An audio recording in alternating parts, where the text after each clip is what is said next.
हमारी इनकम यदि रोड पर जो प्राइवेट वाहनें चल रही हैं, हमारी गाड़ियों से उनका किराया कम है और अच्छी सुविधाएं और अच्छी गाड़ियां हैं उनकी, ठीक है। और उनका मालिकाना हक किसके पास है? आखिर वो किसके सौजन्य से गाड़ियां चलाई जा रही हैं? क्या निजी स्वार्थों की पूर्ति करने हैं तो वो गाड़ियां रोड पर संचालित कराई जा रही हैं, या रोडवेज को घाटे की तरफ ले जाने की तरफ चलाई जा रही हैं? इतना अगर परिवहन निगम के अधिकारी और सरकार जिम्मेदार समझ ले तो हम लोगों को इतनी प्रताड़ना दी जाए, इतना मानसिक प्रताड़ित किया जाता है। हम लोग आज ड्यूटी आते हैं तो कल सोचते हैं कल यहाँ नौकरी पे कर पाएंगे या नहीं कर पाएंगे, अपने भी बच्चे तो 10-12 हज़ार रुपये तनख्वाह मिलता है उसमें जिला पाएंगे या नहीं जिला पाएंगे।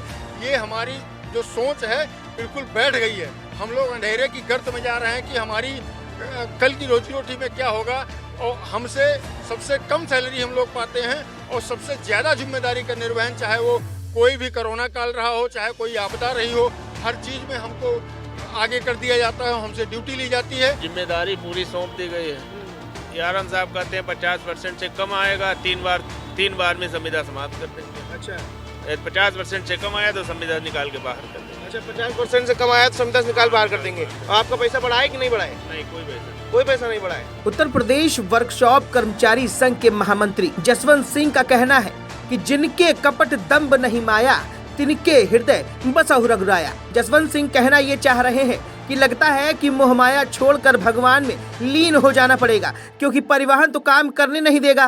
परिवहन उनको प्रताड़ित कर रहा है, कोई सुनवाई नहीं हो रही है, कार्यशाला में सामान नहीं है, और तो और बसों की डगमार स्थिति परिवहन को डुबा रही है। अब ऐसे में जसवंत सिंह क्या कुछ बोल रहे हैं, आप भी सुनिए। भाई, परिवहन वाले जसवंत जी का कॉल आया था। उनका कहना है कि हम बड़ा प्रताड़ित हो चुके हैं, परिवहन से भी, विभाग से भी, सरकार से भी, सभी से। ना तो कर्मचारियों की सुनवाई है, ना तो परिवहन की सुचारू रूप से कोई व्यवस्था है, और डग्गे मार बसों ने हालत खराब कर रखी है। तो हम जसवंत जी के पास चल रहे हैं। जसवंत जी कह रहे हैं एक स्लोगन में कि अपना हाथ जगन्नाथ। अब आइए जसवंत जी से सुनते हैं कि वो क्या कह रहे हैं अपना हाथ जगन्नाथ के बारे में, आखिर क्या बताना चाहते हैं। जसवंत जी, आप जो परिवहन गोष्ठी करने जा रहे हैं, इसका क्या क्या उद्देश्य रहेंगे? पूरे प्रदेश में आप देख रहे हैं कार्य बहुत तेजी से कर रहे हैं इसके लिए। देखिए, परिवहन विकास गोष्ठी ये कार्यक्रम मैं वर्षों से करता चला आ रहा हूँ। संगठनों का कार्य जहाँ ताकत दिखा करके समस्याओं का निस्तारण और परिवहन निगम के हित की बात को करना होता है, वहीं साथ साथ जागरूकता कर्मचारियों में और उस बात को सरकार और शासन और अपने प्रबंध तंत्र के बीच में लाने की बात के जो कर्मचारी आपके यहाँ काम कर रहा है उसकी मनोदशा क्या है और वो क्या चाहता है जिससे परिवहन निगम बेहतर हो सके, इसकी परिवहन विकास गोष्ठी का कार्यक्रम मैंने बनाया है। ये कार्यक्रम पूरे प्रदेश के रीजनों में ये चलेगा, प्रत्येक एक दिन। फिलहाल हमने 18 तारीख को लखनऊ क्षेत्र के अंदर परिवहन विकास गोष्ठी का आयोजन अमौसी वर्कशॉप में किया है, जिसमें मैं कर्मचारियों की समस्याओं और निगम को किस तरीके से अपनी जो अस्तित्व की लड़ाई के लिए हम लड़ रहे हैं, इस समय डंगा मार वगैरह से बहुत पीड़ित हैं, उसके लिए हम उसको संकलित करेंगे पूरे प्रदेश की कर्मचारियों की भावनाओं को और उनके विचारों को, और उसको एक संकलित करके माननीय मुख्यमंत्री, परिवहन मंत्री और हमारे प्रबंध निदेशक महोदय को ये देंगे, ताकि उसमें उनके विचारों के अनुसार प्रबंध तंत्र ऐसी व्यवस्था दे जिससे कि परिवहन निगम का अस्तित्व बचे और कर्मचारियों के जो हित है या जो समस्याएं उसका निस्तारण हो सके। अच्छा, तो जसवंत जी, कल जिस तरह से आपने हमें अपना एक तरीके से हम कह लें आपने खबर भेजा था, चाहे एक प्रेस नोट भेजा था या आपने एक स्लोगन ही बना के भेजा था, जिसमें जो है आपने लिखा था अपना हाथ जगन्नाथ। तो अपना हाथ जगन्नाथ से उसके नीचे आपने पूरी लिखी थी कि अधिकारी जो है शोषण कर रहे हैं, बसों की डग्गामार स्थिति है, रोडवेज अब उस अवस्था में नहीं है जो कुछ भी जो है सहन कर सके, झेल सके, और कर्मचारियों की सुनवाई नहीं हो रही है। क्यों नहीं हो रही है, आखिर क्या कारण है?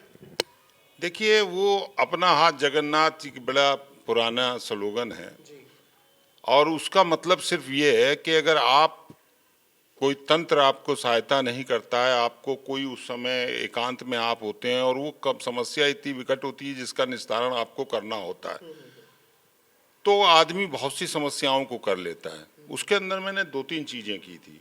जैसे कि बस अड्डे पे अगर समय नहीं मिल रहा है तो वो सवारियां कलेक्ट कैसे करेगा? जब वो रास्ते में जा रहा है तो हर चौराहे पे जीप से लेकर के बसों तक का डंगा मार संचालन हो रहा है। अच्छा जसवंत जी, ये जो डग्गा मार बसें हैं, जो आम जनमानस है, इन डग्गा मार बसों का आखिर क्या तात्पर्य है, मतलब क्या है? देखिए, मैंने कई बार हमारे जो मुखिया रहे, प्रबंध निदेशक महोदय तत्कालीन रहे हों, वर्तमान में हों, मैं सबको ही एक चीज कहता चला आ रहा हूं।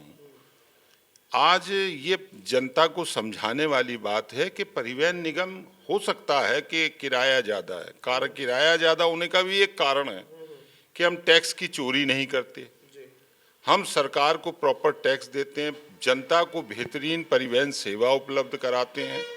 ऐसी स्थिति में हमारे बस अड्डों के रख रखाव हैं, बस अड्डों की व्यवस्था है जिस पे हमारा खर्च होता है। उस खर्च के हिसाब से हो सकता है कि हमारा किराया ज़्यादा है, लेकिन ये पब्लिसिटी का ज़माना है। आज पान मसाला भी यदि कोई बेचता है तो उसके अंदर स्टार कास्टों की करोड़ों करोड़ों रुपया देता है। आज देखिए, हम आपको बता दें आपके चैनल के माध्यम से कि परिवहन निगम ऐसा परिवहन व्यवस्था है जो कि बीमा देती है पर टिकट पे। हम यात्रियों को सुरक्षित पहुंचाते हैं। हम कभी भी एक सवारी भी अगर होगी और हमारा टाइम टेबल है तो हम एक सवारी भी लेकर के उसको लखनऊ से गोरखपुर तक छोड़ने जाते हैं। जसवंत जी, इस पे आपने बोला कि सुरक्षा की बात अगर हम करें तो जिस तरह से हम देख रहे हैं, परिवहन विभाग अपनी बसों को लेकर के अगर बात करेगा तो कुछ बसों की हालत तो ऐसी है जो बिल्कुल जर्जर है, बूढ़ी हो चुकी हैं, और कई जगह तो ऐसा पाया गया है कि उनकी सीटें नहीं होती हैं, कि कोई बस के नीचे वो जो बीच में स्पेस है वही फटा होता है। तो ऐसे में सुरक्षा व्यवस्था की जिम्मेदारी फिर कौन लेगा? नहीं, सुरक्षा की जिम्मेदारी हमारी है जी। और इसके लिए हम अगर कोई नुकसान होता भी है तो परिवहन निगम एक ऐसा निगम है जिसमें उच्च से लेकर के माननीय मंत्री जी से लेकर के हम अपनी जिम्मेदारी को ओढ़ते हैं। 2 वर्ष कोविड काल में परिवहन निगम को बहुत हानि हुई। जो 465 करोड़ रुपया सरकार के पास कोविड काल का है वो भी अभी हमें मिला नहीं है। ये बहुत अच्छी बात है कि माननीय मुख्यमंत्री जी ने जैसा कहा था, हमको संकट का साथी कहा था, उसके हिसाब से अभी 200 करोड़ की सहायता उन्होंने दी है। और जबकि ये प्रदेशों में पहली बार होने जा रहा है, क्योंकि अन्य राज्यों में ये 200 जो करोड़ की सहायता दी, इसमें आपका क्या रहा?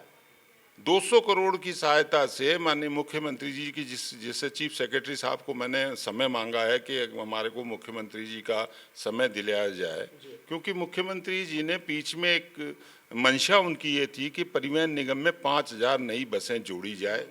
हमारा चूंकि कोविड काल बहुत खराब रहा, सभी का खराब रहा, पूरे देश का खराब रहा, लेकिन हमने जनता की सेवा के साथ साथ फिर भी अपने आप को मेंटेन रहा। कुछ गाड़ियां हमारी ओल्ड एज की हो गई है, जिसमें उतना पैसा लगाने के बाद भी वो ठीक नहीं हो पाती है, बीमार टाइप में, उनको दुरुस्त कराने की कार्रवाई चल रही है। लेकिन अब जैसा कि माननीय मुख्यमंत्री जी का, माननीय परिवहन मंत्री जी का, हमारे एमडी साहब लगे हुए हैं कि हमारी 5000 बसें नहीं जोड़ी जाए, जिसमें तत्काल प्रभाव से 2500 बसें, जैसे 200 करोड़ रुपया माननीय मुख्यमंत्री जी दिया है, और अगर वो 465 करोड़ जो हमारा बकाया वो मिल जाता है तो रोडवेज निश्चित तौर पे एक आने वाले साल में 2500 बसें नहीं जोड़ेगा, और वो पुरानी बसें जब हटा देगा तो ये दुर्घटना या ये जर्जर दशा में सुधार हो जाए। अच्छा जसवंत जी, जो आपने इतने सारे स्लोगन लिखे हैं, लाइन बाय लाइन आपने सारी चीज़ें लिख रखी हैं उसमें कि कर्मचारी परेशान है और सत्ता सुनवाई नहीं कर रही है, बसों की ऐसी व्यवस्था है, कर्मचारी कहाँ से कमाएगा, कहाँ से खाएगा, तो इसका क्या एक ऐसा उपाय होगा जो ये सारी समस्याएं दूर हो सके? देखिए, सबसे बड़ी बात तो ये बात तो सही है कि हमारे यहाँ 35,000 संविदा के और आउटसोर्सिंग के लोग काम करते हैं। अभी संविदा के कर्मचारियों की तनख्वाह भी बढ़ाई गई है। जो संविदा चालक व परिचालक हैं, 25,000 जो चालक परिचालक हैं उनकी वृद्धि करी गई है वेतन में, और चालकों की जो वृद्धि करी गई है 5,000 रुपये उनकी वृद्धि करी गई है जो वेतन है उनका उसमें, और परिचालकों की कितनी करी गई है? चालकों और परिचालक कुल मिला के 25,000 में 10% की बढ़ोतरी की है। अभी पिछले दिसंबर 17 में हमारी अपर एमडी साहब से भी वार्ता हुई थी, एमडी साहब से भी वार्ता हुई थी, उसमें हमने अपने मांग पत्र में कहा था कि जो जो 2012 में परिवहन निगम बोर्ड का निर्णय है उसके अनुसार संविदा के समस्त कर्मचारियों का किलोमीटर वाइज ₹2.45 होना चाहिए, लेकिन वो ₹2.45 नहीं किया गया, जबकि मात्र 10 पैसा उनका बढ़ाया गया जिनका की फिक्सेशन में है, जो 14,000 17,000 में है, या जो एनसीआर में है, या जो उपनगरी में है, ऐसे लोगों का पैसा नहीं बढ़ाया गया है। इस पर भी विचार करना चाहिए था। महंगाई सबके लिए है, वो उत्कृष्ट है या उत्तम है तो उनको उसके उत्कृष्ट और उत्तम का जो है लाभ उनको मिलना चाहिए, उसमें उनका भी पैसा बढ़ाया जाना चाहिए। जहाँ तक की बात है कि दबाव इतना ज़्यादा है, इतनी ज़्यादा कर्मचारियों के प्रति जो स्थिति है कि लोड फैक्टर लाने का दबाव, डीजल औसत लाने का दबाव, कोई रास्ते में ब्रेक डाउन ना हो उसका दबाव हो, तो इसके लिए तो मैं ये कहूँगा कि इसके लिए केवल मात्र चालक परिचालक जिम्मेदार नहीं है, इसके लिए पूरे तंत्र को काम करना पड़ेगा। स्पेयर पार्ट्स की कमी है उसको दूर करना पड़ेगा, और साथ ही साथ विशेषकर डंगा मार संचालन जो है उसको बंद करना पड़ेगा, तभी जाकर परिवहन का कुछ जो है निगम की स्थिति में सुधार होता। अच्छा जसवंत जी, एक राजनीतिक स्थिति से जुड़ा हुआ प्रश्न है, वोट किसको देते हैं? अब ये तो खैर मेरा व्यक्तिगत मामला है, मैं ये नहीं कहूँगा। वोट हम ही देते हैं और आप ही देते हैं, और जब सरकार बन जाती है तो वो सरकार किसी एक वोट की नहीं होती है, वो पूरी प्रदेश की होती है, और निश्चित तौर पे जो सरकार बनती है उस सरकार से सभी अपेक्षा करते हैं कि वो सरकार अच्छा काम करे, सबके लिए करे।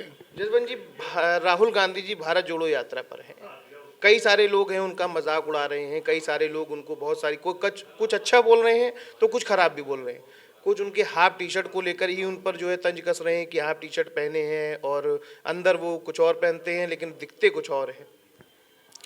खैर ये तो अपनी अपनी ताकत की बात है कि वो टी शर्ट में उनको सर्दी नहीं लगती है और मुझे सर्दी लगती है, मैं अंदर 2 स्वेटर पहना हुआ हूँ।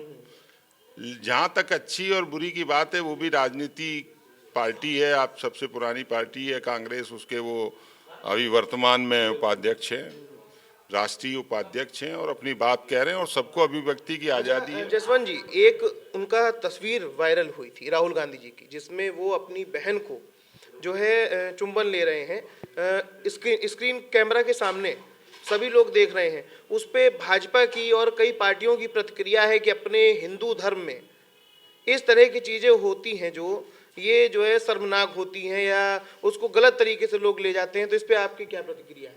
सर इतनी बात कहूँगा उस पर कि अब भाई बहन के रिश्ते पे भी प्रश्न नहीं उठाना चाहिए, वो उनकी बहन है। नहीं प्रश्न मैं नहीं उठा रहा हूँ, प्रश्न ये तो बहुत दिन से चल रहा है और तमाम जो भी लोग उठा रहे हैं, तमाम भाजपा प्रवक्ताओं ने और तमाम मंत्रियों ने ये बयान दिया है कि ये शर्मनाक है। नहीं, इसमें शर्मनाक कुछ नहीं है, वो चूंकि यात्रा में है, अपने परिवार से दूर रहते हैं, बहन उनको मिली और उनको बहन से प्यार है, और गाल पे पप्पी लेना माँ बाप बच्चे का, भाई बहन का, ये आपसी प्यार होता है, उसी का प्रदर्शन है, बाकी कुछ ऐसा नहीं है। और बाकी तो जिसकी जैसी रही भावना जैसी, वो आदमी वैसे बात सोच सकता है। तो ये जसवंत जी हमारे साथ थे, जो परिवहन निगम के विकास के लिए और तमाम चीज़ों के विकास के लिए, जो चाहे कर्मचारी से जुड़ी हो, चाहे बस से जुड़ी हो, डग्गा मार की स्थिति को लेकर भी बोले कि ये जब तक बंद नहीं होगी परिवहन का विकास नहीं हो पाएगा। तो चलिए आगे हम कर्मचारियों से भी बात करेंगे और जानेंगे कि क्या स्थिति है परिवहन की। तो कर्मचारियों के बीच हम मौजूद हो चुके हैं और कर्मचारियों से जानेंगे कि जो समस्याएं हो रही हैं आखिर इसका क्या निवारण है और इन लोगों की क्या क्या मांगे हैं। देखिए, यहाँ बस अड्डे पे से 15 मिनट बाद समय से निकलता है आदमी, और निकलने के बाद टीडी पुलिया जो बस अड्डा, वहाँ 4-4 5-5 गाड़ियाँ जो है बसें जो प्राइवेट लगी रहती है वो निकलती है। इसके बाद वैसे ही आमा में सारी छोटी गाड़ियाँ जो है हर 2-2 मिनट पर निकलती है, वो सस्ते किराए में। भाई उनको तो कुछ देना, टैक्स उसको देना नहीं है, और सस्ते किराए में हम लोग आगे आगे निकलती रहती है। अच्छा, आप चालक हैं? परिचालक हैं। संविदा पे हैं? परमानेंट है? संविदा पे हैं। तो आपका वेतन बढ़ाया गया कि नहीं? नहीं, फिक्स वेतन में है। 25,000 कर्मचारियों का जो है 10% वेतन में वृद्धि हुई है। उसमें किलोमीटर वालों का कुछ हुआ है, बाकी किसी का नहीं हुआ है। अच्छा, नहीं हुआ है तो होना चाहिए, बढ़ना चाहिए। तो बढ़ना ही चाहिए, सबका बढ़ा हुआ है जी, वो तो नियम है और क्या क्या समस्याएं आ रही हैं आप लोगों को जो जिसका निवारण जो है परिवहन विभाग और सरकार कर सके? परिवहन विभाग और सरकार बहुत कुछ कर सकता है, लेकिन सब ये संविदा कर्मचारियों पर छोड़ रखा है। अपनी जिम्मेदारियों को स्वयं निर्वाह नहीं कर रहे हैं। आज इनकम कम आ रही है, इसकी समस्त जिम्मेदारी कर्मचारियों की नहीं। हम आज 18 से 20 साल लगभग हमको हो रहे हैं नौकरी करते हुए, और हमको सबसे कम वेतन दिया जाता है परिवहन निगम में। और कितना दिया जाता है? अरे ये मान लीजिए कि 1 रुपया 59 पैसा था, तो अब कुछ थोड़ा बहुत पैसा बढ़ गया, तो 1 रुपया 10 पैसा बढ़ गया। दिया कितना जाना चाहिए? अब इस समय भी अगर जोड़ के दिया जाएगा तो 170 या 75 के आसपास दिया जाना चाहिए, या दिया लगभग हमारा वेतन आज जितनी हमारी नौकरी हो रही है, तो कम से कम 2-2.5 रुपये तो वेतन हमारा होना ही चाहिए था। आखिर परिवहन विभाग और सरकार ऐसा क्या करे जिससे आप लोग अपना कार्य सुचारू रूप से कर पाए? परिवहन विभाग और सरकार अगर अपनी जिम्मेदारियों का निर्वहन कर ले, जैसे कि हम लोगों पर इनकम लाने के लिए दबाव डाला जाता है, तो ये उनकी व्यवस्था देना उनकी जिम्मेदारी, सरकार और परिवहन निगम की। मतलब कहने का आपका तात्पर्य ये है कि जब आप सरकार को इनकम दे रहे हैं तो आपके जो इनकम है उसकी जिम्मेदारी कौन लेगा? जी हाँ, यही कहना चाह जी रहे हैं? हाँ। तो कितनी आपकी इनकम बढ़ जानी चाहिए? हमारी इनकम, यदि रोड पर जो प्राइवेट वाहनें चल रही हैं, हमारी गाड़ियों से उनका किराया कम है, और अच्छी सुविधाएं और अच्छी गाड़ियां हैं उनकी, ठीक है, और उनका मालिकाना हक किसके पास है? आखिर वो किसके सौजन्य से गाड़ियां चलाई जा रही हैं? क्या निजी स्वार्थों की पूर्ति करने हैं तो वो गाड़ियां रोड पर संचालित कराई जा रही हैं, या रोडवेज को घाटे की तरफ ले जाने की तरफ चलाई जा रही हैं? इतना अगर परिवहन निगम के अधिकारी और सरकार जिम्मेदार समझ ले, तो हम लोगों को इतनी प्रताड़ना दी जाती, इतना मानसिक प्रताड़ित किया जाता है। हम लोग आज ड्यूटी आते हैं तो कल सोचते हैं कल यहाँ नौकरी पे कर पाएंगे या नहीं कर पाएंगे। अपने बीवी बच्चे तो 10-12 हज़ार रुपये तनख्वाह मिलता है, उसमें जिला पाएंगे या नहीं जिला पाएंगे, ये हमारी जो सोच है बिल्कुल बैठ गई है। हम लोग अंधेरे की गर्त में जा रहे हैं कि हमारी कल की रोजी रोटी में क्या होगा, और हमसे सबसे कम सैलरी हम लोग पाते हैं, और सबसे ज़्यादा जिम्मेदारी का निर्वहन, चाहे वो कोई भी कोरोना काल रहा हो, चाहे कोई आपदा रही हो, हर चीज़ में हमको आगे कर दिया जाता है, हमसे ड्यूटी ली जाती है। उसमें भी अभी कोविड काल का जो पैसा बाकी था, हम लोगों को खाने का पैसा, वो अभी तक नहीं दिया गया, और ये परिवहन विभाग ने इतना कह के पल्ला झाड़ लिया कि हमको सरकार ने पैसा नहीं दिया। अरे काम तो आपने लिया है, तो सरकार पैसा देगी या आप काम देंगे? तो भाई सरकार बड़े बड़े दावे कर रही है कि हम उत्तर प्रदेश में बहुत ही सुचारू रूप से अपना कार्य कर रहे हैं, लेकिन बगल में भाई साहब है, उनका कहना है कि कोरोना काल में जो इन्होंने कार्य किया है उसका भी पैसा सरकार ने इन्हें अभी तक नहीं दिया। और भी साथी हमारे साथ जुड़े हुए हैं। भैया क्या समस्याएं आ रही हैं परिवार में? समस्या क्या है सर, जिम्मेदारी पूरी सौंप दी गई है।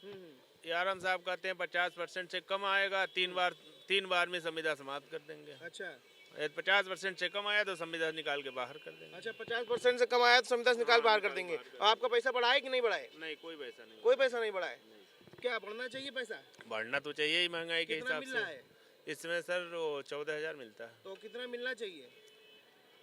अब कम से कम 25,000, 28,000, 30,000 से कम मिलना ही नहीं चाहिए, लेकिन अब क्या है, और मजबूरी कई घंटे है। की ड्यूटी रहती है आप लोग की? ड्यूटी कोई भरोसा नहीं। सुबह आ जाइए 6 बजे, कल 8 बजे, 9 बजे, 10 बजे पहले कहियो शाम हो जाए। यदि गाड़ी रोक ली गई तो जो जसवंत जी अपने स्लोगन में लिख रहे हैं, अपना हाथ जगन्नाथ, आप लोग सारे कार्य अपने हाथ से कर रहे हैं, उसके बाद भी सरकार प्रताड़ित कर रही है, परिवहन जो है शोषण कर रही है, तो इसका क्या उपाय है? कुछ सोचा है कभी? क्या हो सकता है? क्या सर, न कोई सरकार सुन रही है, न कर्मचारी अधिकारी कोई सुन रहा है, खाली प्रताड़ित किया जाता है बस। अभी आज ही कर रहे हैं। आज ही आराम साहब कहे जिसकी 3 बार 50% से कम आएगा उसको निकाल के बाहर कर देंगे। अब बताइए हम लोग कहाँ? आपका क्या कहना है? अरे हमको यह कहना कि किलोमीटर होगा तभी तनख्वाह मिलेगी। अब किलोमीटर जब आते हैं तो कंडक्टर मिलते नहीं, 2-3, 4 बगैर कंडक्टर गाड़ी वापस हो जाती है। हाँ, तो जैसा कि अभी भैया ने बताया कि शोषण हो रहा है, प्रताड़ित हो रहे हैं, तो कुछ ऐसा कभी सोचा है कि जिससे ये प्रताड़ना और ये शोषण बंद हो जाए?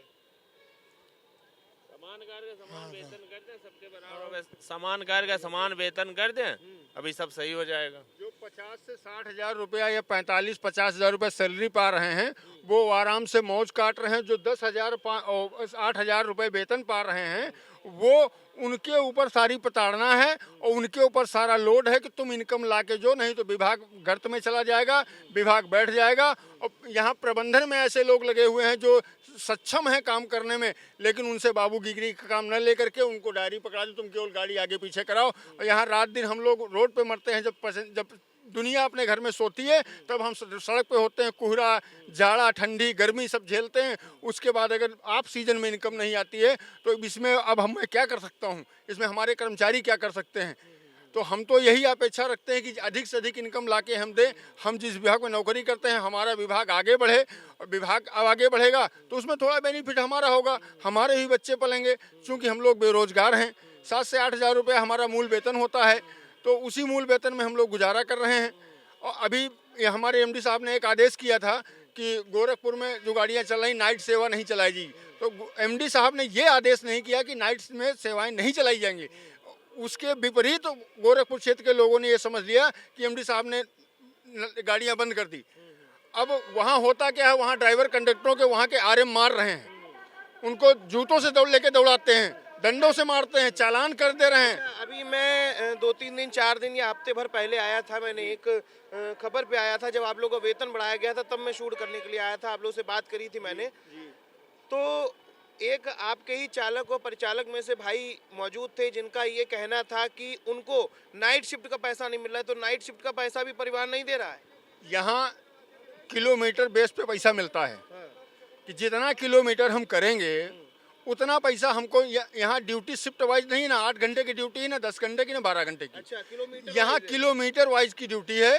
तो किलोमीटर में वैसे पहले विभाग में ये था कि अगर 8 घंटे से ज़्यादा ड्यूटी आपकी हो जाती है, गोरखपुर गाड़ी जा रही तो उसमें 16 घंटे लगते थे, तो उसमें 4 घंटे को ओवर टाइम दिया जाता था।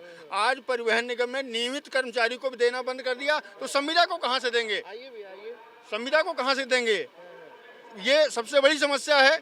और सबसे बड़ी समस्या ये है कि हम लोगों को जो कम से कम वेतन दिया जा रहा है और उस वेतन में हम लोग गुजारा कर रहे हैं। और सरकार और विभाग से हम लोग लगातार निवेदन करते हैं कि हमको आप अपेक्षा मुझसे रखिए, लेकिन इतनी मानसिक प्रताड़ना हमारी मत कीजिए कि जितने में हम लोग अब माँ बहन की गाली ही केवल यहाँ स्पष्ट रूप से सुननी नहीं पड़ती है, बाकी यहाँ सब कुछ सुनना पड़ता है भाई साहब।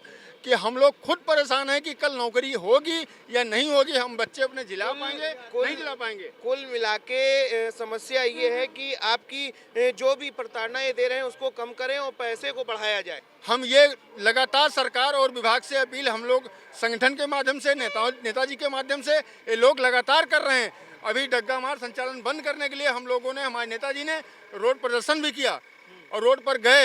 एमडी साहब ने उस पर हमें आश्वासन भी दिया कि आप लोग बहुत बढ़िया वर्क कर रहे हैं, ठीक है, लेकिन अगर हमारा संगठन और हमारे नेताजी बढ़िया काम कर रहे हैं तो सपोर्ट में विभाग को, हमारे एमडी साहब को उन प्राइवेट वाहनों को बंद करने का भी एक ऐसा मुहिम चलाना चाहिए जिसमें हमारी इन गाड़ी की इनकम 80% स्वतः अपने आप हो जाएगी। ऐसा कोई पास नहीं है जो विभाग ने जनता के हित में और जनहित कार्य में बना नहीं रखा है। तो विकलांग पास अलग चलते हैं, एमएसटी वाले अलग चलते हैं, जिनका पैसा हम लोगों में एवॉइड नहीं किया जाता।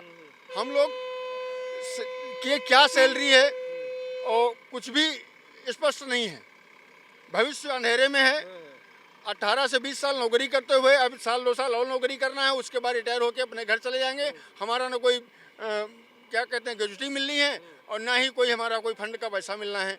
संविदा में हैं, चले जाएंगे, कोई टेंशन नहीं है। लेकिन जो इनके कर्मचारी हरामखोरी करके भट्ट पसड्डों पे हरामखोरी कर रहे हैं और रोड पे कर रहे हैं, ये सब परिवहन निगम के हित में नहीं है और ना ही ये बर्दाश्त करने योग्य है। तो देख रहे हैं आप कि यहाँ पर जितने भी कर्मचारी हैं बहुत ही ज़्यादा आक्रोशित हैं, रुष्ट हैं विभाग से। उनका कहना है कि जिस तरह से इनकी नीतियाँ चल रही हैं, परिवहन विभाग की और सरकार की नीतियाँ चल रही हैं, ये खराब हैं। हम दुविधा में हैं और हमको प्रताड़ित कर रहे हैं। आखिर ये प्रताड़ना इनकी कब बंद करी जाएगी, ये देखने वाली बात है।